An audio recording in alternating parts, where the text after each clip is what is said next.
ربک اللہ تعبدوا الا ایاہ ومولانا محمد وعلی آل سیدنا ومولانا محمد وبارک وسلم۔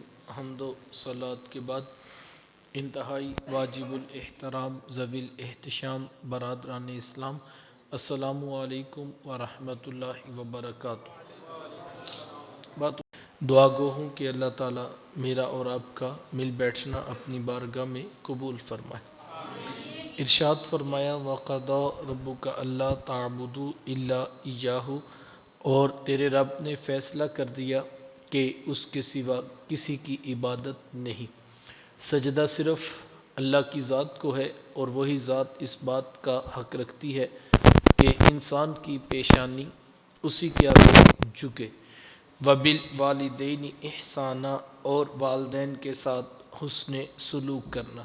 حقوق والدین کی اہمیت کا اندازہ قرآن مجید کے ان لفظوں سے لگایا جا سکتا ہے کہ اللہ تعالیٰ نے اپنی عبادت کے فوراً بعد متصل جس بات کا تقاضا کیا وہ والدین کے ساتھ حسن سلوک ہے۔ اس پر علماء نے باقاعدہ گفتگو کی ہے اور کہا کہ انسان کے وجود کے دو سبب ہیں، ایک سبب حقیقی اور ایک سبب ظاہری۔ سبب حقیقی ذات باری تعالیٰ ہے اور سبب ظاہری والدین ہیں۔ تو پہلے جز میں سبب حقیقی کے حق کو بیان کیا گیا، تو دوسرے جز میں سبب ظاہری کی طرف توجہ دلائی گئی۔ ماں باپ کس قدر اہمیت کے حامل ہیں۔ میرے حضور تشریف فرما تھے، صحابہ بیٹھے تھے، دور سے ایک بوڑھی خاتون کو اپنی طرف آتے دیکھا۔ آقا کریم علیہ السلام کی نظر پڑی تو میرے حضور اٹھ کھڑے ہوئے، میری ماں پکارتے ہوئے اور دوڑ لگاتے ہوئے ان کے قریب پہنچے، پھر کندھوں سے وہ چادر اتار کر نیچے زمین پر بچھا دی جسے میں اور آپ کائنات کا قیمتی اثاثہ سمجھتے ہیں۔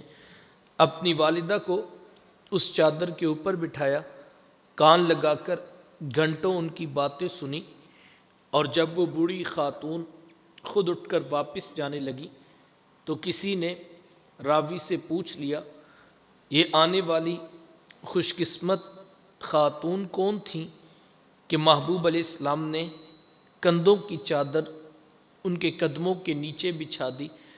تو بتانے والے نے بتایا کہ تمہیں نہیں پتہ، یہی تو حضور علیہ السلام کی رضائی والدہ حضرت حلیمہ سعدیہ سلام اللہ علیہا تھی۔ سگی ماں ہے۔ میرے حضور علیہ السلام نے تو دودھ پلانے والی ماں کو بھی اتنی عزتیں عطا کی۔ ماں باپ کیا ہوتے ہیں یہ زمانے کو میرے محبوب علیہ السلام نے آ کر بتلایا۔ آقا کریم علیہ السلام ایک دن صحابہ کو نماز پڑھانے آئے، تاحد نگاہ صحابہ نے اٹھ کر حضور کا استقبال کیا، محبتوں برا یہ ہجوم دیکھا تو چھم چھم آنکھوں سے آنسو برسنے لگے۔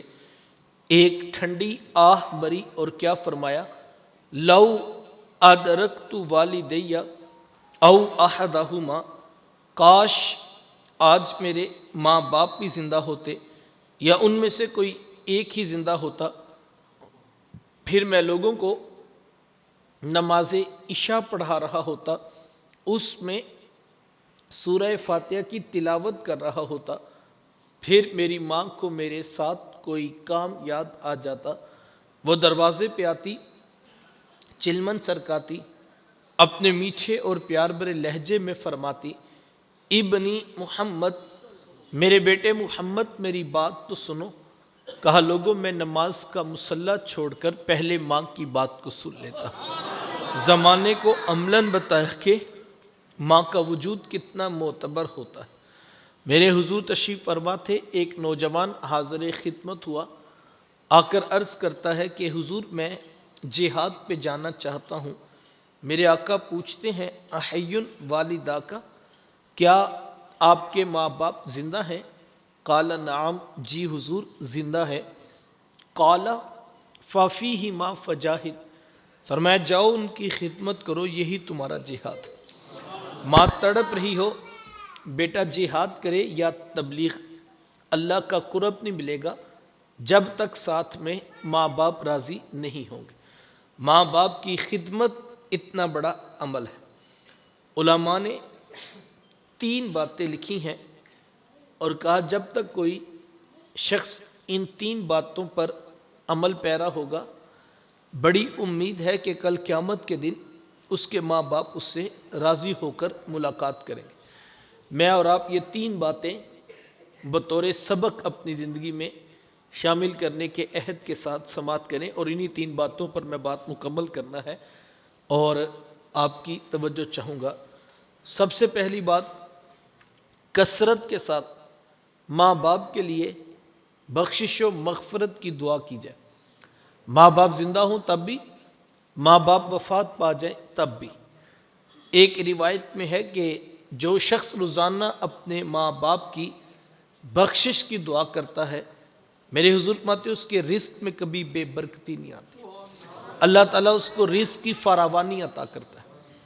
اب دعائے بخشش کا انداز کوئی بھی ہو سکتا ہے۔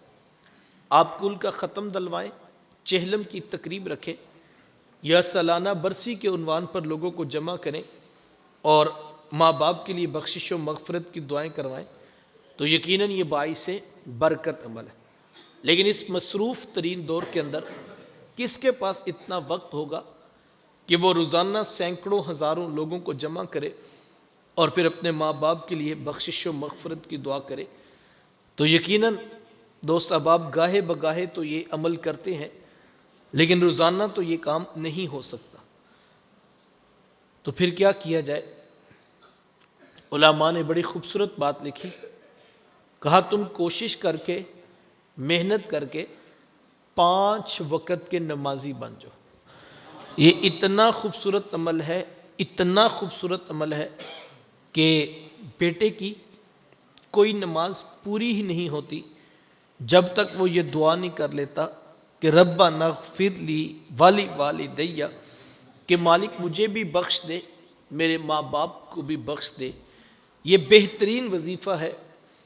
تو ایک رب کا حکم ہے، دوسرا محبوب علیہ السلام کی آنکھوں کی بھی ٹھنڈک ہے، اور تیسرا بیٹے کی نماز ہی پوری نہیں ہوتی جب تک وہ ماں باپ کے لیے بخشش و مغفرت کی دعا نہیں کر لیتا۔ نماز نماز نماز، آخری وصیت امت کے نام یہی تھی کہ لوگوں نماز نہ چھوڑنا، لوگوں نماز نہ چھوڑنا، لوگوں نماز نہ چھوڑنا۔ آج ہم دیکھیں ہم کہاں پہ کھڑے، 95% لوگ ہیں جو شاید عملاً نماز کا بائیکاٹ کر چکے ہیں۔ ہماری مسجدیں ویران ہیں اور ہمارے گھر قبرستان بنے ہوئے۔ کاش ہم سنجیدگی سے سوچیں کہ ہماری اولادیں ابھی تک نمازی کیوں نہیں بنی۔ ہمیں اس پر کوشش کرنا ہوگی، محنت کرنا ہوگی۔ صرف اتنی بات کہہ دینا کہ جناب ہمارا کام تو کہنا ہی ہے، ہم تو بچوں کو کہتے ہیں اب بچے نماز نہیں پڑھتے تو اب ہم کیا کریں؟ تو صرف اتنا کہہ دینے سے مسئلہ حل نہیں ہوگا۔ کسی سے کہیں نہ، وہ کہتا ہے جی ہمارا کام تو کہنا ہی ہے، اب بچے نہیں پڑھتے تو اب ہم کیا کریں؟ بڑی اچھی بات ہے، واقعی ہمارا کام تو کہنا ہی ہے، میں اس جواب کا رد نہیں کرتا، لیکن میں ایک سادہ سا سوال کرتا ہوں کہ ایک دن بچہ سکول نہیں گیا، سکول والوں نے فون کیا اور کہا کہ آج آپ کا بچہ پڑھنے کے لیے نہیں آیا، تو اس وقت تو نہیں آپ نے کہا کہ ہمارا کام تو کہنا ہی ہے، اب نہیں آتا تو اب ہم کیا کریں؟ ہم نے تو کہا تھا کہ سکول جاؤ۔ ایک دن بچہ فیکٹری نہیں گیا، فیکٹری والوں نے فون کیا اور کہا ہم ایک دن کی تنخواہ کاٹیں گے، آج آپ کا لڑکا کام پر نہیں آیا، تو اس وقت تو نہیں ہم نے کہا کاٹ لیں، ہمارا تو کام کہنا ہی ہے، ہم نے تو کہا تھا کہ جاؤ کام پر۔ ایک دن اپنی دکان وقت پر نہ کھلی، تو اس وقت تو نہیں ہم نے کہا کہ ہمارا کام تھا کہنا بیٹا 8 بجے دکان کھولا کرو، اب نہیں کھولی کوئی بات نہیں، ہم نے تو کہہ دیا، بس ہمارا کام تو کہنا ہی ہوتا ہے نا۔ یہ کل چہلم کی جنازے کی اطلاع آتی ہے نا خاندان سے، تو بوڑھا باپ جو خود بیمار ہوتا ہے، بستر پر ہوتا ہے، وہ 3 بچوں کو بلاتا ہے اور کہتا ہے بیٹا ایک نے جنازہ پڑھنا ہے، ایک نے 10ویں پہ یا چیلم پہ جانا ہے تو کوئی فاتحہ کے لیے دوبارہ پھر کوئی وقفہ ڈال کے جانا. بچے کہتے ہیں ابا جی ہمیں تو پتہ ہی نہیں ہے کہ کون فوت ہوا ہے, ہم تو جانتے ہی نہیں. تو وہ کہتا ہے تم جانا اور فلاں شخص سے ملنا اور اس کو کہنا میری گھر والوں سے ملاقات کراؤ, اور ساتھ یہ بتانا کہ آنا تو ابا جی نے خود تھا لیکن بیماری کی وجہ سے وہ نہیں آ سکے تو مجھے بھیجا ہے. بڑی اچھی بات ہے, میرے رسول کی بھی یہی تعلیمات ہیں کہ تم دکھوں میں بھی شریک ہو جاؤ, تم خوشیوں میں بھی شامل ہو جاؤ. شادی بیاہ کی تقاریب, کل عقیقہ, ولیمہ, آپ جنازہ, یہ سارے حقوق ہمیں ادا کرنے چاہیے. بالکل تعلیمات بھی یہی ہیں. خاندان اور برادری کے ساتھ جوڑا جائے, اس پہ کوئی دوسری رائے نہیں. لیکن میرا سادہ سا سوال ہے, کل, چہلم, عقیقہ, ولیمہ, اسکول, کالج, یونیورسٹی, فیکٹری, دکان, ہر جگہ جانے کے لیے ہمارے پاس وقت ہے. اگر بچے نہ جائیں تو ہم ان کو ڈانٹ کر وہاں بھیجتے ہیں. ایک رب کے حضور جھکنے کا ہمارے پاس وقت نہیں بچا. کبھی ہم ایک پلڑے میں رکھیں نا یہ ساری مصروفیات.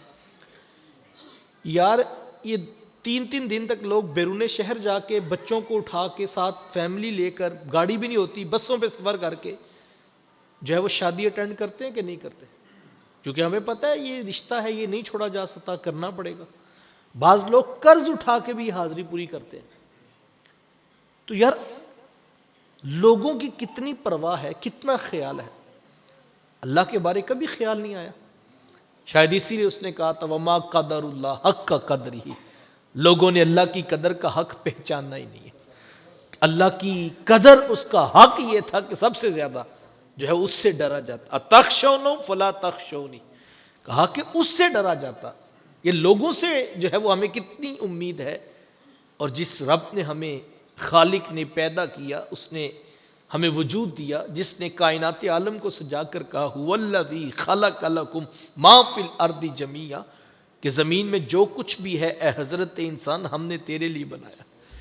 زمین میں جو کچھ ہے وہ تیرے لیے بنایا. ایک تیرا وجود تھا جو اپنے لیے بنایا تھا, اور تو چیزوں کے پیچھے چلا گیا اور لڑک رہا ہے. نہ جانے سارا دن کس کس کو سلوٹ کرتا ہے اور کہاں کہاں پہ سلامی دیتا ہے کہ اس سے بھی تعلق رہنا چاہیے, اس سے بھی جو ہے وہ وابستگی رہنی چاہیے, اس کو بھی جو ہے واٹس ایپ کر دو, چلو کوئی نہ کوئی تعلق کا ایک ربط رہنا چاہیے. یار ہر جگہ کے تعلق کی فکر ہے, فکر نہیں رہی تو ایک رب کے ساتھ تعلق ہی نہیں رہی, اور ہم مطمئن بھی ہو جاتے ہیں. تو ہمیں اس پہ سوچنا چاہیے. 5 نمازیں نہیں پڑھی, قضا ہو گئی, ہم نے سوچا بھی نہیں, اور ہم نے کھانا کھایا اور چین کی نیند بھی اگر ہمیں آ گئی, تو پھر خیال کیجئے شاید کوئی اتنا ناراض ہو گیا, اب اپنی یاد کا خیال بھی اس نے چھین لیا. ضرورت ہی نہیں ہے. دیکھو بیماری ہو, پیٹ میں درد ہو, کسی جگہ پہ کوئی پریشانی ہو تو دیکھو نیند نہیں آتی, لیکن اگر 5 وقت نماز قضا ہے, ایک عرصہ ہو گیا کبھی اس کے حضور جھکا ہی نہیں ہے, لیکن کھانا کھا رہا ہے, کپڑے بدل رہا ہے, کلف لگے کپڑے پہنے ہیں, دفتر جاتا ہے, دوستوں میں بیٹھتا ہے اور کہتا ہے بڑا اللہ کا کرم ہے, بڑا فضل ہے, بس ہم تو ایسے لیٹتے ہیں. بعض لوگ اس کو دلیل بنا, بس ہمیں تو پتہ ہی نہیں ہوتا, بس ایسے 1 منٹ لگتا ہے ہمیں نیند آ جاتی. تو وہ کہتے ہیں کہ بڑا سکون ہے. صاحب اب وہ سکون جو ہے وہ اتنی بیماری راسخ کر چکی ہے اور روح کے اندر اتر چکی ہے وہ چیزیں کہ اب احساس بھی نہیں رہا, اور یہ خیال بھی نہیں آتا, یہ تصور ہی نہیں آتا کہ ایک عرصہ ہو گیا ہمارے گھر میں کسی نے سجدہ کیا ہی نہیں ہے, ایک عرصہ ہو گیا کسی نے قرآن کھولا ہی نہیں ہے, اور بچے ہیں کہ کبھی سجدہ ریز ہوئے نہیں ہیں. تو میں اور آپ اس پہ رک جائیں. یہ عذاب کی کیفیت ہے اگر کوئی شخص اٹھنے کے لیے آمادہ نہیں ہے. اور بعض کا بندہ کیا سمجھتا ہے کہ بیٹے بیرون ملک چلے گئے ہیں, وہ کسی کا چلا جائے نا بیٹا, وہ کہتے ہیں نہیں باں پھاڑ لی اللہ نے. دولت کوئی معیار نہیں, یاد رکھنا. دولت اگر معیار ہوتا صاحب, جو اس کو مانتے نہیں وہ ان کو بھی دیتا ہے, جو اس کا انکار کرتے ہیں ڈٹ کر انکار کرتے ہیں, رزق تو ان کو بھی دیتا ہے. تو رزق معیار نہیں ہے کہ وہ راضی ہے, معیار کیا ہے کہ اس کی رضا اگر تلاش کرنی ہے, اللہ اکبر, اس رزق کی کیا حیثیت ہے. ایک مقام پر قرآن نے اس لہجے میں کہا اس بات کو کہ رزق کی کیا اس کی بارگاہ میں حیثیت ہے. رزق کے بارے میں تو کہتا ہے واللہ یرزق من یشاء بغیر حساب, جس کو چاہتا ہوں یہ بغیر حساب کے دے دیتا ہوں. اس کی تو اوقات ہی نہیں اس کی بارگاہ میں, اس کی تو کوئی حیثیت ہی نہیں ہے. دیکھو آپ نے جو ہے وہ گھر کے باہر جو ہے وہ ریت 3 ٹرالیاں جو ہے وہ پھنکوائی ہو تو کوئی بندہ آئے کہ میں ایک دابڑا بھر کے لے کے جانا چاہتا ہوں، آپ کہتے ہیں کوئی ٹینشن نہیں، 2 لے جاؤ. کیا اوقات ہے، کیا قیمت 200-400 روپے کی، آپ تو جو ہے وہ 2 کروڑ کا گھر بنا رہے ہیں نا. تو آپ کہتے ہیں کوئی یار تو نے لینے کیوں جانا، بلکہ یہ اینٹیں بھی لے جاؤ 10 اچھی طرح کر لو. اب فرق نہیں پڑتا، جو جتنا بڑا ہوتا ہے اس کی نگاہ میں چیزوں کی قیمت اور ہوتی ہے. رزق کی باری آئی تو اللہ نے فرمایا کہ جس کو چاہتا ہوں بغیر حساب کے دے، تو اس کی کیا بات ہے. لیکن دین کی باری آئی تو اس کے رسول نے یہ نہیں کہا کہ بغیر حساب کے دیتا ہوں. اللہ اکبر. دین کی باری آئی تو کہا جس کو چاہتا ہوں اس کو دیتا ہوں، جس کو چاہتا ہوں اس کو دیتا ہوں. اور آگے حضور نے فرمایا میں یرید اللہ بہ خیرا یفقہہ فی الدین، اللہ جس سے بلائی کا ارادہ کرتا ہے اس کو دین عطا کرتا ہے، اس کی سمجھ بوجھ عطا کرتا ہے. دین ساروں کو نہیں دیتا، رزق سب کو دیتا ہے. کوئی مانتا ہے پھر بھی دیتا ہے، کوئی نہیں مانتا اس کو بھی دیتا ہے. کوئی ٹینشن نہیں، کوئی پریشانی نہیں اس کے ہاں، تو ان چیزوں کی حیثیت ہی کوئی نہیں ہے. لیکن دین کی باری آئی تو کہا ہر کسی کو نہیں دیتا. اللہ کو جس پہ پیار آتا ہے، اس حدیث کا اگر میں سادہ ترجمہ کروں، اللہ کو جس پہ پیار آتا ہے، جس پہ اس کی رحمتوں کو نچھاور ہونے کو جی کرتا ہے، اللہ اکبر. جب رب کسی کا یار بھلا کرنا چاہتا ہے تو اللہ کہتا ہے پھر ہم اس کو کیا کرتے ہیں، اس کو دین کی سمجھ بوجھ عطا کر دیتے ہیں. تو میں دیکھوں، آپ اپنا محاسبہ کریں کہ ہم کہاں پہ کھڑے ہیں. جس وقت گھر میں جو ہے وہ 2 وقت کی روٹی چلنا بڑا مشکل کام تھا، لیکن بچے نماز پڑھتے تھے، مسجد جاتے تھے، گھر میں قرآن کھلتا تھا، خوف خدا تھا، خشیت الہی تھی، ایک لقمہ بھی حرام کا کبھی تصور بھی نہیں آتا تھا، تو وہ بھلائی والا گھر تھا جہاں اللہ نے بھلائی کا ارادہ کیا. لیکن پھر دروازہ کھلا، پتر باہر چلے گئے، فلاں ہو گیا، گاڑیاں آ گئی، رنگ برنگ کی نعمتیں، انواع و اقسام کے کھانے آ گئے، لیکن دین گھر سے رخصت ہو گیا. ہم سمجھے اللہ نے باں پکڑ لی ہے. نہیں صاحب، یہ عذاب کی کیفیت. اگر دین دے کے دنیا مل رہی تھی، یہ خیانت ہو رہی تھی. اور اس کا اتنا اللہ خود قرآن میں فرماتا ہے، اللہ اکبر، یا ایھا الذین آمنوا اتقوا اللہ ولتنظر نفس ما قدمت لغد واتقوا اللہ ان اللہ خبیر بما تعملون.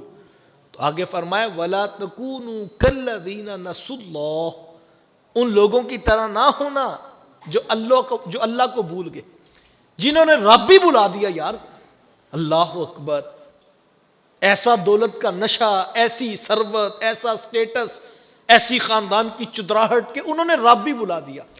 اللہ فرماتا ہے ایسے نہ ہونا، ان لوگوں کی طرح نہ ہونا. اور جنہوں نے رب کو بلا دیا وہ سمجھے ہم نے رب کو بلا دیا، تو پھر عذاب کیا اترا، فَأَنْسَاهُمْ أَنفُسَهُمْ.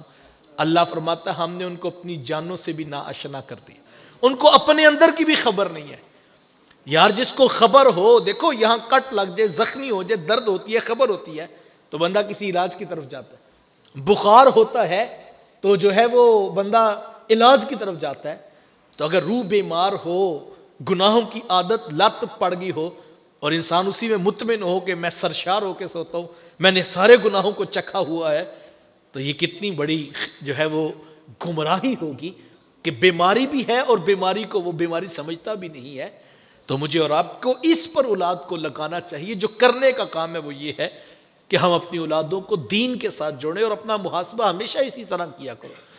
کسی کا مکان پکا ہے، کسی کا 2 منزلہ ہے، کسی نے گاڑی خرید لیا، یہ کوئی مواد نہیں ہے، یہ کوئی معیار نہیں ہے.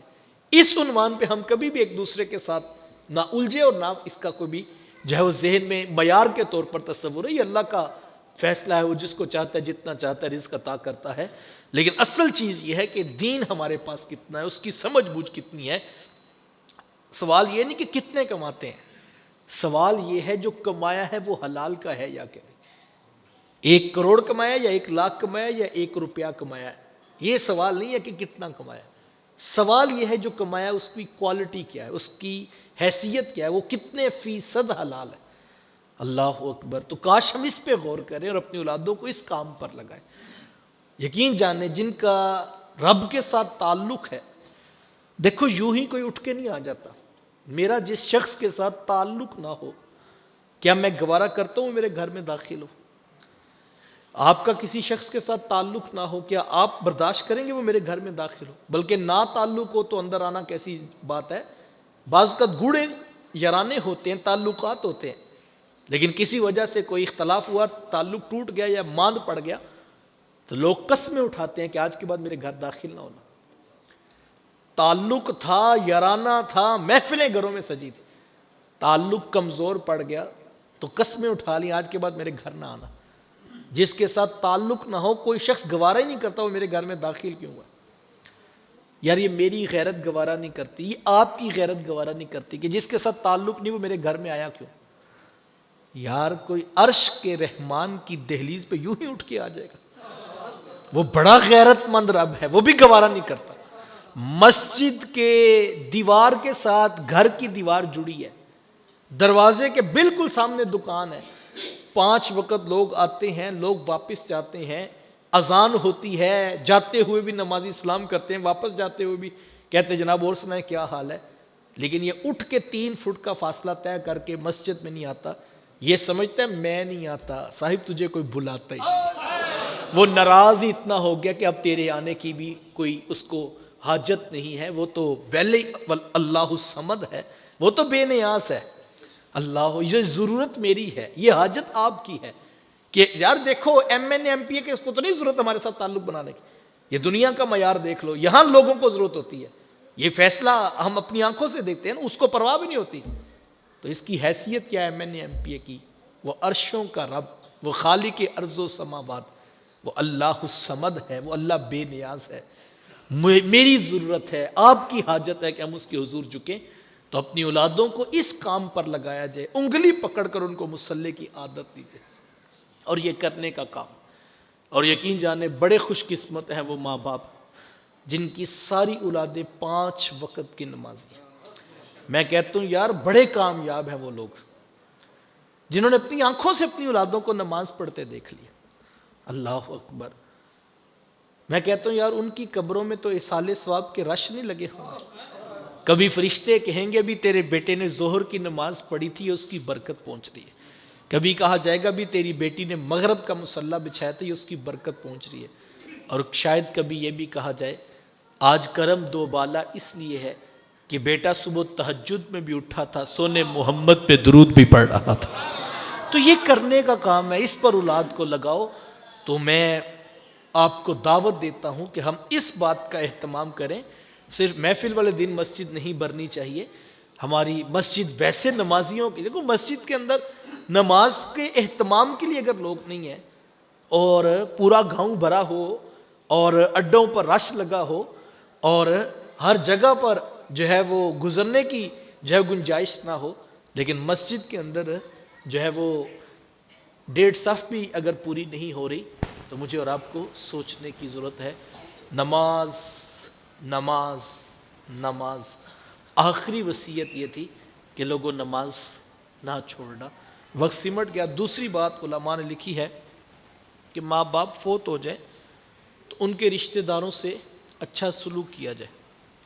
ماں فوت ہو جائے تو ماموں خالہ کے ساتھ, اور باپ فوت ہو جائے تو چچا تایا پھپھو کے ساتھ اس نے سلوک کیا. اس سے بھی ماں باپ کی روح خوش ہوتی ہے. وہ کسی شاگرد نے پوچھا تھا کہ استاد جی ماں باپ فوت ہو جائے تو پھر کیا کریں؟ کہا بیٹا ماں باپ فوت ہو جائے تو ان کی نشانیوں سے پیار کیا کرو. کہا حضرت ماں باپ کی بھی نشانیاں ہوتی ہیں؟ کہا ہاں بیٹا یہ جو بہن بھائی ہوتے ہیں نا یہ ماں باپ کی نشانیاں ہوتی ہیں. ماں فوت ہوگی ہے, بہنوں کے سروں پہ شفقت کے ہاتھ رکھو. باپ فوت ہو گیا, بھائیوں کو سینے سے لگا کے رکھو. اس سے بھی اللہ کا قرب ملتا ہے اور ماں باپ کی محبت نصیب ہوتی ہے. یہ رشتے میں اکثر لوگ کہتا ہوں میں کہ رشتے نبھا کے ہوتے ہیں, رشتے نبھانے پڑتے ہیں. یہ بات طے شدہ ہے. دیکھو میرے جو رشتے ہیں وہ میری مرضی سے نہیں بنے. میں جب اس دنیا میں آیا تو میری بہنیں, میرے بھائی, بھتیجے, بھانجے, چچا تایا, ماموں خالہ, یہ رشتے پہلے سے بن گئے نا. تو اللہ نے میرے لیے یہ پہلے سے طے کر دیا کہ یہ اس کے رشتے دار ہیں. اب مجھے تعلیمات یہ دی کہ تو نے ان کے ساتھ اچھا برتاؤ کرنا ہے. تو یہ رشتے بنائے کس نے؟ جو رب نے بنائے ہیں وہ رب ہی مجھے کہتا ہے یہ بنائے ہم نے اور اب نبھانے تو نے. تو مجھے تعلیمات دی اچھے اخلاق کے ساتھ تم نے ان رشتوں کو نبھانا ہے. تو ہم ہمیشہ اس بات کو پہلو میں پیش نظر رکھیں, کبھی کسی کے ساتھ الجھنا نہیں چاہیے, اور اتنی نفرت کی دیوار نہ کھڑی کریں کہ ہمیشہ کے لیے گنجائش ہی باقی نہ رہے. یہ رشتے ہیں, ان کو نبھانا ہے. ہم جو اچھے اخلاق کے ساتھ بھائیوں کی صلح کروا سکیں, بہنوں کو جو ہے وہ رہنمائی دے سکیں, جو ہم بہتر کر سکیں وہ ضرور کریں. اللہ اکبر. قرآن مجید سورہ الفرقان کی ایک آیت سنیے گا اور پھر اس تناظر میں بھی رشتوں کو دیکھیے گا. اللہ فرماتا ہے کہ وَجَعَلْنَا بَعْضَكُمْ لِبَعْضٍ فِتْنَةً, اور ہم نے تم میں سے بعض کو بعض کے لیے آزمائش بنا دیا. ہم نے بنایا ہے. تم کہتے ہو میرا بھائی میری سمجھ میں نہیں آتا, اللہ کہتا ہے یہ بنایا ہی ہم نے ہے. تم کہتے ہو یہ خاندان یہ میری سمجھ میں نہیں آتا, اللہ فرماتا ہے یہ آزمائش ہم نے بنائی. بہو کہتی ہے یہ ساس سسر میری سمجھ میں نہیں آتا, اللہ کہتا ہے یہ آزمائش تیری اس لیے ہم نے بنائی. سب کچھ سمجھ میں آ جاتا, سب کچھ اچھا ہوتا تو آزمائش کیا تھی؟ امتحان کس بات کا ہے؟ امتحان ہے اس بات کا کہ جو ہے وہ تمہیں رشتے سمجھنے میں نہیں آ رہے. ہر کوئی تمہارے مزاج کا ہے نہیں. کوئی تمہاری ٹانگیں کھینچ رہا ہے, کوئی تمہیں برا کہہ رہا ہے, کوئی تمہاری غیبت کر رہا ہے, کوئی حسد کر رہا ہے. اگر تم جو ہے فٹ پاتھ پہ بیٹھے ہوئے سے حساب لگوانے بیٹھو گے وہ تو توڑ کے رکھتے ہر چیز کو. لیکن تمہیں کہا کہ تم بے فکر رہو. وَجَعَلْنَا بَعْضَكُمْ لِبَعْضٍ فِتْنَةً, ہم نے تم میں سے بعض کو بعض کے لیے آزمائش بنا دی. اللہ اکبر. اور آگے کتنے خوبصورت اور ان لفظوں سے ایسے جیسے شہد ٹپک رہا ہے. اللہ فرماتا ہے اتصبرون, کیا تم صبر نہیں کرو گے؟ یہ رشتے ہم نے بنائے, کیا تم صبر نہیں کرو گے؟ اللہ اکبر. اور آگے کتنا خوبصورت لہجہ ہے. کہا وَكَانَ رَبُّكَ بَصِيرًا, اور تیرا رب تو سب کچھ دیکھ رہا. رب تو دیکھ ہی رہا ہے, امتحان تو اس نے بنایا ہے. اگر بہو کے ساتھ ساس یا سسر یا سسرال والے جو ہے وہ زیادتی کر رہے ہیں تو اللہ فرماتا ہے اللہ تو دیکھ رہا ہے. اگر بہو زیادتی کر رہی ہے اور اللہ کہتا ہے کہ یہ رشتے ہم نے بنائے ہیں, یہ آزمائشیں ہم نے کھڑی کی ہیں, کیا تم صبر نہیں کرو گے؟ اور اللہ تو دیکھ رہا ہے. کتنا حوصلہ ہے, کتنی امید ہے اس آیت کے اندر. جزاک اللہ. کتنی امید ہے اس آیت کے اندر کہ آزمائشیں ہمارے لیے کھڑی کی جاتی ہیں, اور مقصد کیا ہے کہ ہماری پرکھ ہو, ہمیں آزمایا جائے کہ ہم کہاں کھڑے ہیں. اور جب آزمایا جائے اور ہم اس وقت اس آزمائش میں کتنے کامیاب ہوتے. اللہ اکبر. یار کوئی لا کر آپ کو سونا دے اور کہ یہ 100% خالص سونا ہے, چمک رہا ہے, دمک رہا ہے, جو ہے وہ آپ کو یقین کیسے آئے گا؟ آپ نے پکڑ کر اس کو بھٹی میں ڈال دیا. تو کسی نے کہا یار یہ سونا, کہا اسی لیے تو ڈالا, سونا ہوگا تو بچ جائے گا, اور اگر کچھ اور ہوا تو سب کچھ پگھل جائے گا. سونا جو ہے وہ اپنا وجود قائم رکھتا ہے. ہم نے آزمائشیں بنائی ہیں. تم امتی ہونے کے دعوے دار ہو, تم عاشق رسول ہونے کے دعوے دار ہو, تمہیں پتہ لگ جائے گا, تمہاری پرکھ ہوگی, آزمائش ہوگی, پھر پتہ چلے گا تم کتنے فیصد خالص ہو. تو اس آزمائش میں ہم امتحان گاہ میں کھڑے گئے. اس دنیا میں کچھ بھی ہماری مرضی کا نہیں ہے, کبھی ہمارے حالات ہماری مرضی کے کبھی نہیں ہے. تو ہمیں اس آزمائش میں رشتوں کو نبھانے کی تاکید کی گئی ہے, اور ساتھ کہا کہ وَكَانَ رَبُّكَ بَصِيرًا, اور تیرا رب تو دیکھ رہا ہے. کل تم نے اسی کے حضور آنا ہے, اور جب تم آؤ گے سب کچھ لکھا ہوا تمہارے سامنے پکڑا دیا جائے گا. اور کتابوں میں آتا ہے, روایات میں, کہ جب انسان کو کل قیامت کے دن اس کے دکھوں کا, مصیبتوں کا, پریشانیوں کا اللہ صلہ اور جزا عطا کرے گا تو بندہ آرزو کرے گا کاش کہ دنیا میں کوئی خوشی آئی ہی نہ ہوتی, میری ساری زندگی دکھوں میں پریشانیوں میں گزر گئی ہوتی. اتنے سے دکھ تھے, اللہ نے اتنا اجر عطا کر دیا, کاش کہ میری زندگی ہی دکھوں میں پریشانیوں میں گزری ہوتی. جے کر سونا میرے دکھ وچ راضی, میں سکھ نو چولہے ڈھاواں. تو یہ لطف آنے لگتا ہے پھر ان سے, پھر ان تکالیف سے, ان مصائب سے, ان پریشانیوں سے. کاش کہ ہم اس کے اوپر غور کریں. تیسری بات, اور میری بات مکمل ہے, ماں باپ فوت ہو جائیں, ایک تو رشتہ داریاں نبھائی جائیں, اور دوسرا دعائے بخشش, اور اس کا بہترین طریقہ نماز ہے.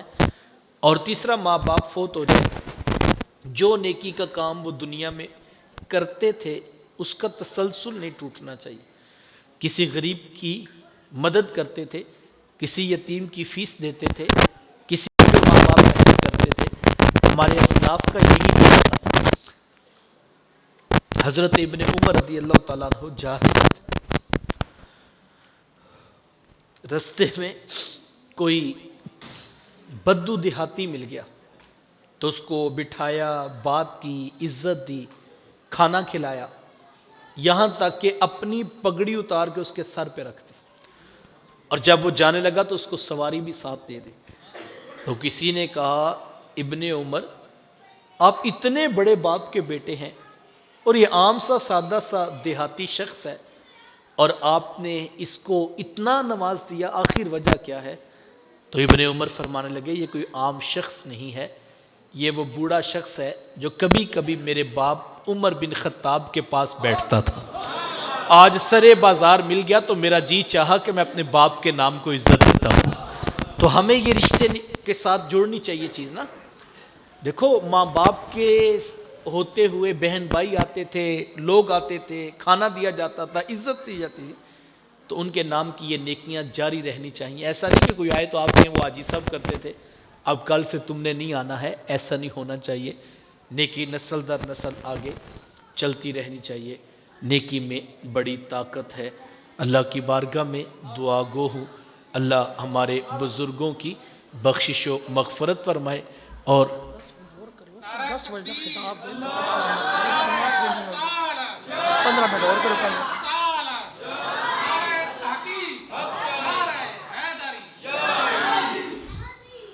تو میں تو جتنی بات ہو اتنی کرنی چاہیے، 15 منٹ ہو رہی ہے 20 منٹ میں تو نہیں سمجھ لگتی وہ دوست کو۔ میں تو کہتا ہوں، مجھے کسی نے کہا کہ وہ 1 گھنٹہ خطاب کرنا ہے، تو میں نے کہا کہ وہ کبھی ہوا ہے آپ نے ڈاکٹر کو جا کر اور ڈاکٹر صاحب 2 گولیاں دینی ہیں؟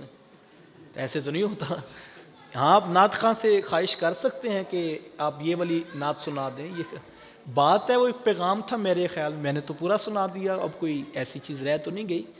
تو یہی بات ہم سیکھ لیں، چلو یہ بھی سیکھنے والی بات ہے کہ یعنی کہ یہ ہوتا ہے نا کہ وہ کہیں جائیں تو کہتے ہیں جی یہ والا واقعہ سنانا ہے، یہ والا سنانا ہے، یہ والا سنانا ہے، مطلب کہ کبھی بیمار خود کہتا ہے کہ مجھے 3 گولیاں 1 انجیکشن لا دو بس، ایسے تو نہیں ہوتا۔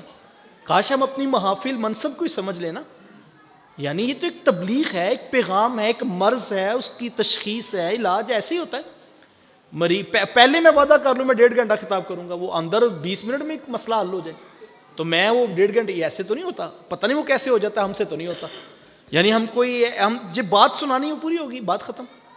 تو ہم کاش اپنی محافل کو بامقصد بنائیں نا، ہم بلانے والوں کو بھی پتہ ہو، آنے والے کو بھی پتہ ہو کہ میں ایک بات ہے جو امت کو ضرورت ہے، میں اس کے مطابق بات کرنا چاہتا ہوں اور بات میں سمجھ آنی چاہیے بات، تو اتنا ہی مقصد ہے۔ تو اگر مجھے دوران تقریر کو شعر نہیں آیا یاد تو میں کیوں پریشان ہو جاؤں، میں بات سنانے آیا ہوں، میں جو بتانی تھی سمجھ آ گئی ہوگی انشاءاللہ، چونکہ میں اخلاص سے بات اللہ کے فضل سے جو سنائی ہے، تو اگر سنائی ہے یہاں سے تو وہاں تک پہنچی بھی ہوگی۔ تو ہمیں کاش ان محافل کو، وہ میرے محترم کہہ رہے ہیں کہ وہاں 10 بجے خطاب ہے، تو ان لوگوں کا کیا قصور ہے؟ یعنی ادھر 10 بجے خطاب ہے تو ان کا کیا قصور ہے؟ تو ایسے تو نہیں، تبلیغ ہے، اس کو سمجھنا چاہیے ہمارے یہاں۔ تو یعنی کہ ہاں یہ ہو سکتا ہے میں بیٹھ کے 10 منٹ بات کر لوں، چائے پی جا سکتی ہے، بیٹھا جا سکتا ہے، کوئی اور بات کر سکتے ہیں، لیکن یہ تبلیغ سمجھیں تو صحیح ہے کیا؟ یعنی ہم آج اسی بات کو ہم سمجھ لیں کہ تقریر یا تبلیغ ہے کیا۔ کاش محفل کروانے والے، اور یقین جانیں جب آپ اپنی محافل کو بامقصد کریں گے نا، میں کہتا ہوں چھوڑ دیں، کوئی انقلاب نہ لائیں، آپ اپنا مائک، اپنا ممبر، اپنی محفل کا سٹیج، اس کو بامقصد بنا دیں، کسی انقلاب کی ضرورت نہیں، اس سے بڑا انقلاب ہو ہی نہیں سکتا۔ کاش ہم بامقصد بات کرنے کا مزاج پیدا کر، یہاں سے اللہ رسول کی بات جو ہے وہ اچھے انداز میں پہنچ جائے لوگوں تک، لیکن ہمارے ہاں تو یہ پتہ ہی نہیں ہوتا۔ یقین جانیں آنے والے کا بھی پتہ نہیں کیا تقاضا ہوتا ہے اور کیا مقصد ہوتا ہے، کیا مشن ہوتا ہے، بلانے والوں کا کیا ہوتا ہے، ہمیں تو یہ نہیں سمجھ آ رہا۔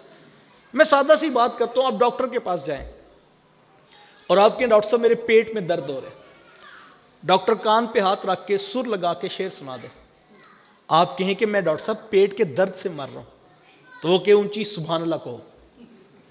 یہ ہنسنے نہیں، رونے والی باتیں ہیں۔ یعنی آپ گئے ہیں، 2000 روپیہ فیس دی ہے، 13 تاریخ کا ٹائم ملا ہے، 9 بجے آپ لاہور پہنچے ہیں کہ میرے بیٹے کا مسئلہ ہے، اس کو کھانا ہضم نہیں ہوتا یا پریشانی ہے، پیٹ میں درد ہے اور سمجھ نہیں آ رہی۔ آپ وقت لے کر کے آپ کے ذہن میں مقصد بالکل کلیئر، میں کس مقصد کے لیے آیا ہوں. اور پھر جب آپ کے ذہن میں مقصد کلیئر اور آپ اندر گئے اور آپ کہتے ہیں بیٹے کا پیٹ میں درد ہے اور وہ کہتا ہے کہ سبحان اللہ کہو، آپ کہیں گے سبحان اللہ؟ چونکہ آپ کے بچے کے پیٹ میں درد ہو رہی ہے. وہ کہ اچھا میں تمہیں سر لگا کے شعر سناتا ہوں. وہ کہ لاؤ نوٹ پھینکو. یہ ہو سکتی بات کبھی نہیں ہوگی. چونکہ آپ بلکہ تیسری چوتھی مرتبہ میں آپ کو غصہ آئے گا. آپ کہیں گے یار میں اتنا وقت نکال کے پیسے دے کے فیس دے کے میں کمرے تک پہنچا ہوں اور میرا بچہ پیٹ کے درد میں مبتلا ہے اور تکلیف میں ہے، اور یہ کبھی مجھے شعر سناتا ہے، کبھی راگ سناتا ہے، کبھی لطیفہ سناتا ہے، تو آپ کو غصہ آئے گا نا. لیکن معذرت کے ساتھ ہم 70,000 دے کر شخص بلاتے ہیں اور اس کو جب بٹھاتے ہیں وہ کبھی لطیفہ سناتا ہے، کبھی شعر سناتا ہے، کبھی ترنم لگاتا ہے، کبھی سر لگاتا ہے، کبھی کہتا ہے زور سے کہو سبحان اللہ، بھی مدینے آواز نہیں پہنچی پھر کہو. ہم جو ہے یہ رونے والی باتیں ہیں. ہمیں غصہ کیوں نہیں آتا کہ صاحب امت تڑپ رہی ہے، نوجوان کی آنکھوں سے حیات چھین گیا، بیٹی کے سر سے چادر سرک گئی اور نوجوان گناہوں میں مبتلا ہے اور تو کہتا ہے سبحان اللہ کو. اس کا مطلب ہے ہمیں بلانے کے لیے مقصد نہیں پتا تھا اور وہ جس موضوع پہ لگا دیتا ہے ہم ادھر ہی چل پڑتے ہیں اور ہمیں پتہ ہی نہیں ہوتا کہ ہم بیٹھے کس کام کے لیے تھے، امت کے مسائل کیا ہیں اور نوجوان کن گناہوں میں مبتلا ہے. ماں باپ بوڑھے گھروں میں تڑپ رہے ہیں کہ کوئی ان کے پاس بیٹھ کے بات سننے کے لیے آمادہ نہیں. ہماری مسجدیں ہیں کہ ویران ہیں، ہمارے گھر ہیں کہ قبرستان بنے ہوئے ہیں. کاش کہ ہم اس کے اوپر سنجیدگی سے سوچیں.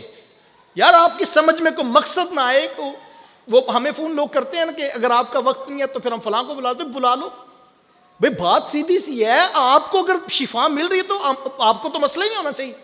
نہیں پھر تو مجبوری ہے ہماری کہ ہمیں پھر اس کو بلانا پڑے گا اور آپ کو پتہ ہے وہ صحیح بات نہیں سناتا، یعنی آپ کو بھی پتہ ہے وہ صحیح بات نہیں سناتا. اتنی مجبوری تو نہیں ہے کہ ہم جو ہے وہ اتنا دھوکہ کھا لیں اللہ رسول کے نام کا کہ ہم نے جو ہے وہ، میں کہتا ہوں یار وہ 2 لاکھ روپے جی سالانہ جلسہ ہے.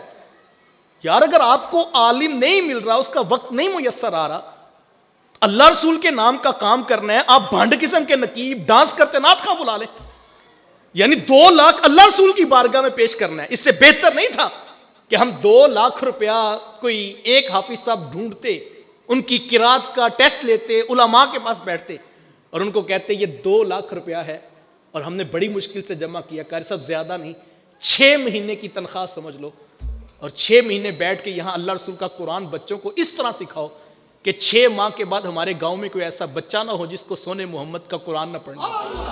مجھے بتاؤ ایک پلڑے میں وہ رکھو نہ ملے ٹائم. اس کا یہ مطلب، تو لوگ کہتے ہیں جی 4-6 بندے ہیں جی کیا کریں. آپ کو بھی پتا ہے کہ نہیں مل رہا اچھا گفتگو کرنے. اس کا یہ مطلب سالانہ جلسہ آ گیا، واجب ہو گیا، فرض ہو گیا. ہم کہیں بیٹھ جائیں، سنجیدہ ہو کے بیٹھیں کہ یار ہم جاتے ہیں قریب کوئی بڑا شہر ہے، ان سے جا کے کہتے ہیں کوئی اچھا عالم دین دے دو، کوئی قاری قرآن دے دو، اور ان کو کہ حضرت ہم آپ کے سارے اخراجات اٹھائیں گے لیکن ہمارے گاؤں کا کوئی بچہ نہ رہے جس کو قرآن نہ پڑھنا آتا. اس پر یہ کام مجھے بتائیں یہ لازمی تو نہیں ہے. کس نے کہا کہ ہر سال جلسہ کروانا ضروری ہے اور کس نے کہا کہ اس شخص کو بلانا بھی ضروری ہے؟ تو ہم کاش اس کو سمجھیں تو صحیح ہے کیا. ہم اس کو سنجیدگی سے ابھی تک دیکھنے کے لیے آمادہ نہیں ہوئے اور ہم کہتے ہیں ابھی یہ قرآن مجید کی بے حرمتی ہوئی، دل جلے، ہمارے بھی خون کے آنسو دل نے روئے، پوری قوم تڑپی، جلوس بھی ہوئے، احتجاج بھی ہوا. لیکن میں زیادہ لمبی بات نہیں کرتا. 10-15 دن بیت گئے ہیں. میں اپنے اندر اتروں میں نے کتنا قرآن پڑھا دیکھ کر. آپ اپنا محاسبہ کریں ہم نے کتنا پڑھا. ہم تو سال کے بعد جلسے میں آتے ہیں اور اس میں بیٹھ کے نعرے لگاتے ہیں اور جوش ہمارا ایسے ہوتا ہے جیسے پوری کائنات فتح کر دینی ہے، اور اگلے دن ہم 1.5 صف نمازیوں کی ادھر ہی کھڑی ہوتی ہے. جب میں کہتا ہوں الہی میرے احوال دیکھ، حکم ہوتا ہے بندے اپنے نامہ اعمال تو دیکھ، ہم بھی تو دیکھیں ہم کہاں پہ کھڑے. تو میں صرف یہی کہنا چاہوں گا، خطاب نہیں ہے، یہ ایک درد ہے جس کو محسوس کیجئے. نہ جلسہ ہو یار صاحب. یار یہ چھوٹے چھوٹے بچے کل ہم سے پوچھیں گے نہیں کہ تم نے پورے پاکستان کے خطیب سنائے. لوگ کہتے ہیں پچھلے سال ان کو بلایا تھا، ان کے سال بلایا تھا، بعد 3 بندے رہ گئے ہیں. اچھی بات ہے، میں اس کی نفی نہیں کرتا، اچھی بات، آپ سال بعد اچھے عالم کو بلائیں.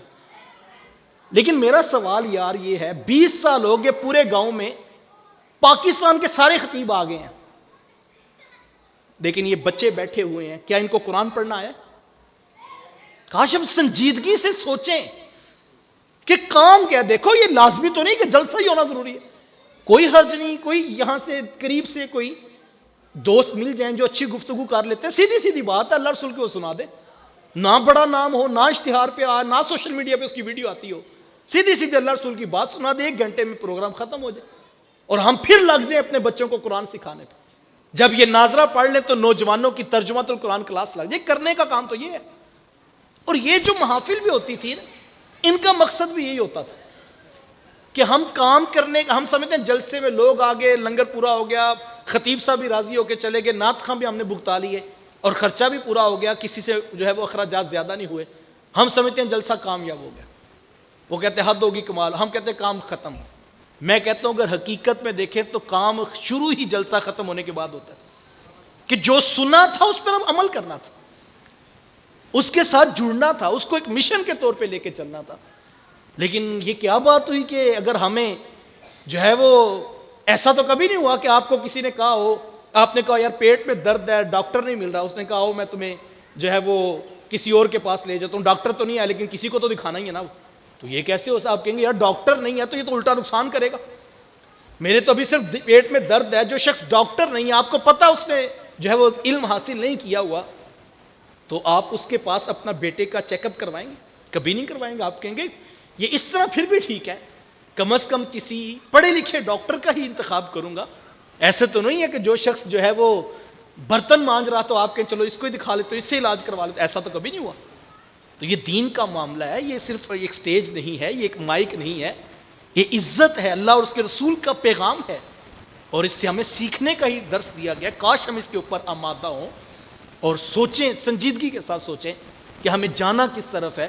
ایسے تو نہیں آپ نے پشاور جانا ہو اور کوئی کہے میں مفت آپ کو جو ہے وہ ملتان چھوڑ آتا ہوں, آپ کے چلو کہیں تو جانا ہی ہے نا. ایسے تو نہیں ہوتا. آپ کو پتا اگر ملتان چلا گیا وہاں سے ڈبل سفر ہو جائے گا. بات سمجھ آ رہی ہے نا؟ آپ کو پتا یار میں پیدل چل لوں گا, میں رینگ کے چلا جاؤں گا, نہ گاڑی ملے, جانا میں نے پشاور. یہ تو طے کیجئے میں نے کرنا کیا ہے. ہم نے یہ محافل کہاں لے کر جانی ہے؟ یعنی جو سوشل میڈیا پہ بھنڈ قسم کا نقیب ڈانس کرتا نعت کھائے گا اور قوم جو ہے اس کے پیچھے چلے گی, اور ہم بھی پھر پتہ نہیں کیوں ضد پڑ جاتی, ہم نے اسی کا ٹائم لینا ہے, اور اس کا دماغ ویسے ہی خراب ہوتا ہے پہلے, اور ہم جو ہے مطمئن ہو رہے ہوتے ہیں کہ ہم نے جو ہے اس کو بھی بلا لیا. دیکھو گاؤں پورا بھرا ہوا تھا, لوگ اس کو دیکھنے کے لیے آئے ہوئے تھے, اس نے کیا کیا بھائی؟ کون سا کمال ہے؟ بس گلا چلتا ہے. گلا تو اور بڑی چیزوں کا چلتا ہے. بہت سارے لوگ ہیں جن کا گلا چلتا ہے, پھر ان سب کو بلا لینا چاہیے یہاں پر. لیکن ہمیں سوچنا چاہیے سنجیدگی کے ساتھ, متانت کے ساتھ, کہ یہ پیغام ہے, یہ بچوں کی نسلوں کی تربیت ہے جو ہم نے کرنی ہے, اس کے ذریعے ہونی ہے. اور اگر یہاں سے نہیں ہوگی اور یہاں سے بھی لوگوں کو دین نہیں ملے گا تو پھر نتائج کبھی بھی حاصل نہیں ہوں گے. میں محفل کروانے والوں کو بھی کہتا ہوں, محفل میں آنے والوں کو بھی کہتا ہوں, جانے سے پہلے اشتہار دیکھیں کیا اللہ رسول کی بات سناتا بھی ہے یہ بندہ کہ نہیں. اور اگر آپ کی سمجھ, آپ کو پتہ ہے کہ یہ صرف ڈرامہ ہے, اور کتنا بڑا عاشق رسول ہوتا ہے نا, جب ٹائم لینے کے لیے ریٹ پہ بات ہو رہی ہوتی ہے نا, بندے حوالے ڈال کے پتہ لگ جاتا ہے کتنا بڑا عاشق رسول ہم نے بلایا ہوا ہے.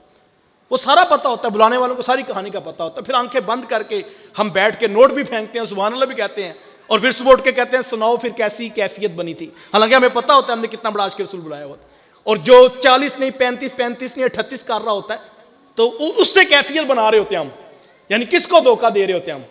یعنی ہمیں پتہ ہوتا ہے لٹیرا ہے, دین کا باغی ہے, اور ہم اس سے کیفیت بھی بنا رہے ہوتے ہیں, لوگوں سے داد بھی لے رہے ہوتے ہیں. تو جو ہماری طرح کے ہوتے ہیں وہ کہتے ہیں ہاں ہاں چوئسا کمال ہو گیا, خیر ہوگی, چونکہ اور نماز نہ چوئسا نے پڑھی ہوتی نہ اس نے پڑھی ہوتی. تو ہم مطمئن ہوتے ہیں. دھوکہ کس کو دے رہے ہو؟ دھوکہ اللہ کو. وہ تو بند سینوں کے راز بھی جانتا ہے, اس سے کس چیز کو چھپا رہے ہو. تو دھوکے میں دیکھو, دین کے ساتھ کبھی دھوکہ نہ کرنا. یہ محفل ہے, یہ اللہ رسول کا پیغام ہے, یہ تمسخر کے لیے ٹھٹھے کے لیے نہیں سجایا جاتا سٹیج, یہ اللہ رسول کی بات سنانے کے لیے, پیغام دین سنانے کے لیے. اور اگر وہ نہ مل رہا ہو تو میں آپ کو ویسے کہتا ہوں, ویسے عشاء کے بعد 10 منٹ بیٹھ کے سارے لوگ درود شریف پڑھ لیں, دعا کر کے اللہ کے حضور جو ہے وہ ہدایت مانگے, اور اٹھ کے گھروں کو چلے. صبح فجر باجماعت پڑھ لیں, آپ کوئی مسئلہ نہیں ہے, فرض واجب نہیں ہے. تو مجھے اور آپ کو اس طرف غور کرنا چاہیے کہ ہم نے اپنے بچوں کو قرآن سکھانا ہے, اس پر جو ہے وہ ہم اپنی انویسٹمنٹ کریں, اپنے اثاثہ جات ادھر لگائیں, اور اپنی صلاحیتیں اس طرف موڑ دیں. اللہ مجھے آپ کو توفیق عمل نصیب فرمائے. وآخر دعوایا ان الحمد للہ رب العالمین. اللہ تعالیٰ میرا کوئی سخت جملہ یا کوئی فکر کا کوئی زاویہ کسی پر گراں گزرا ہو تو میں اس سے معذرت خواہ ہوں. اپنے بھی خفا مجھ سے ہیں, بیگانے بھی ناخوش, کہ میں یہ میرے پاس بھی آپشن تھا کہ میں بھی جو ہے وہ ایسی تقریر کرتا کہ آپ سبحان اللہ کہتے رہتے, لیکن شاید وقتی طور پر تو راحت محسوس ہوتی, لیکن ضمیر ساری زندگی ملامت کرتا کہ تم خیانت کر کے آئے ہو. تو کاش ہم مقصد کو سمجھیں، جو اصل مقصد ہے اس کی طرف آئیں اور دین کو سیکھیں اور اوروں کو اس دین کے پیغام کے ساتھ جوڑیں. اللہ مجھے آپ کو توفیق عمل نصیب فرمائے.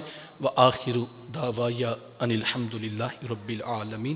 اللہ تعالیٰ کی بارگاہ میں دعا گو ہوں، اللہ محفل کا لمحہ لمحہ قبول فرمائے. میں ابھی محترم کو کہہ رہا تھا کہ میرے کل میاں والی میں 6 غالباً بیان ہیں، تو انہوں نے تو بڑے آرام سے کہہ دیا کہ آپ 10 بجے اگلا بیان ہے، تو میں نے رات میاں والی جانا ہے، صبح 12 بجے کالج میں بیان ہے اور پھر اس کے عشاء تک لگاتار بیان ہے نا. تو ابھی جمعہ پڑھا کے ہم دوڑ لگا کے یہاں تک پہنچے ہیں. تو اللہ آپ کو بھی جزا دے جو آپ جمع ہوئے ہیں، اور میں بھی چونکہ سفر میں ہوں، ہمارے ساتھ علماء بھی ہیں، اللہ ان کو بھی جزا عطا فرمائے. تو ہم بھی با جماعت نماز مغرب پڑھی ہے اور انشاءاللہ عشاء بھی آگے با جماعت ہی ادا کریں گے. کوئی شخص بھی نماز با جماعت سے محروم نہ ہو. میں چونکہ مسافر ہوں اور میں آگے پہنچنا بھی ہے اور ادھر سے رخصت لے کے رات ہی میاں والی پہنچنا ہے تاکہ کل کا شیڈول جو ہے وہ آسانی سے مکمل ہو سکے. اللہ آپ مجھے دعاؤں میں یاد رکھیے گا. بارے دیگر اگر کوئی بات کسی کو میری مناسب نہ لگی ہو یا تلخ لگی ہو تو اس کے لیے معذرت خواہ ہوں، لیکن یہ باتیں کڑوی ضرور ہو سکتی ہیں لیکن حقیقت سے ہٹی ہوئی قطعا نہیں ہوں گی. اللہ توفیق عمل نصیب فرمائے. آمین. اللہم صلی علی سیدنا و مولانا محمد مبارک وسلم. میرے مالک اٹھے ہاتھ پھیلی جولیاں رحمتوں سے بھر دے. اتنے لوگ اپنا قیمتی وقت نکال کر جمع ہوئے، سب کا آنا قبول فرما. قرآن مجید کا فہم اور نور نصیب فرما. مولا ہمیں اپنی محافل کو مقصد آشنا کرنے کی توفیق عطا فرما. یا اللہ ہمیں صحیح معنوں میں اپنے ممبر، اپنے محراب، اپنے سٹیج، اپنے مصلی، اپنی محافل کو بامقصد بنانے کی توفیق عطا فرما. قرآن اور صاحب قرآن کی محبت نصیب فرما. بانیان کے بزرگوار جو وفات پا گئے ان کی بخشش و مغفرت فرما. ان کی زندگی بھر کی نیکیاں قبول فرما. گناہوں سے درگزر فرماتے ہوئے جنت الفردوس میں اعلیٰ مقام نصیب فرما. صلی اللہ تعالی علی حبیبہ محمد وآلہ و اصحابہ اجمعین.